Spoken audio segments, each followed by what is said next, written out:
is Trams to Newhaven. We're in Constitution Street again with Archaeology. It is mid-October now, John.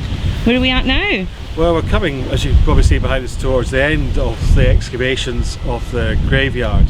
We're some couple of weeks off maybe, but we're getting quite close. As you can see behind us, we've almost completed the southern end of the works. Just final bits of work at the top end. We can now see all the shoring behind us, and we're slowly but surely finishing off areas behind us. As you remember from before, people watching, we're doing 5 metre blocks at a time because of the COVID restrictions. So we're now getting to the bottom of those blocks, and there's about 3 or 4 blocks that are finished completed behind us. So far, it's just coming up to the 10th or something of October, we've come up to roughly, I think, nearly 230 bodies fully excavated so far, and we've still got quite a few to go, so we're beyond our initial estimate of roughly around 200.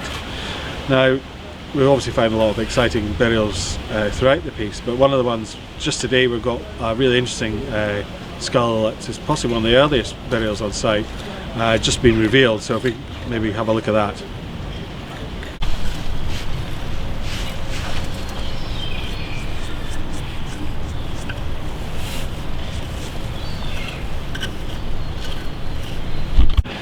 As I say, we're quite far on into what we call phase 1 of the archaeological project.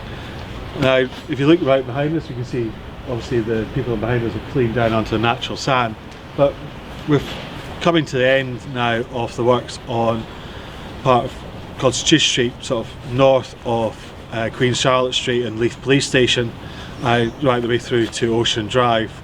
Now, for those following us, we found quite a few discoveries down there, but one of the more interesting ones this week, and actually for myself as the archaeologist in Edinburgh and Leith, is we've actually found what we think this week was a range of a large medieval seawall, or maybe a seawall that went up to 15th, 16th century. Now, it's been backfilled, so we got, obviously we recorded it, but it's actually, the wall itself was about 2 or 3 metres wide, made of a large rounded cobbled stone, so almost like a sea barrier, and it would actually run along the edge of what was then the foreshore and the shore would then run along the beachfront of the medieval town.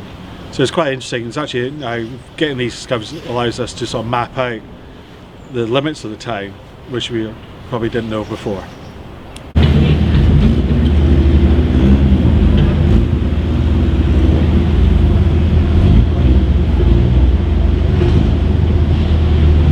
Said just earlier, we're up to roughly about 230 burials on site, and this skull has just been revealed by Lauren this morning in the central part of the site. Now, really is quite exciting in this area is if people can notice this large indentation or hole in the skull. Now, Lawrence was saying you probably just see the sort of dimples here, and actually the edges of the bone are quite smooth, which actually shows that the bone has regrown during the person's life. So there's also been an old injury that's slowly healed over time. Now, we obviously just discovered this morning, and it's quite early to say how or what's caused the hole, but it could be everything from force, like trauma, somebody's possibly conflict.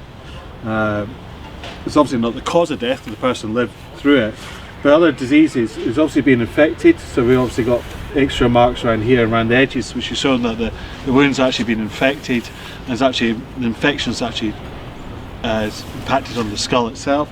So this is a really exciting discovery, and it'll be one of the sort of ones that'll be looked at in more depth, I imagine, when we go through the forensic analysis over the few months coming up. And what is that else that we've got down here? Is that the remains of a coffin? This is a later coffin burial. You can see the wood sort of coming up here. We've got partial remains of a skull on his or her side. On the right side, the jaw, upper eye sockets here, sorry, and the sort of body's been going up here. It's missing quite a lot of it. If we can just move over here, there's a sort of faint line coming through here, and just where the brush is, and it goes right underneath where your feet are, and that's actually the cut for the Victorian sewer. So the rest of the body going that way has been removed in the 19th century probably. Perfect. Thank you, John.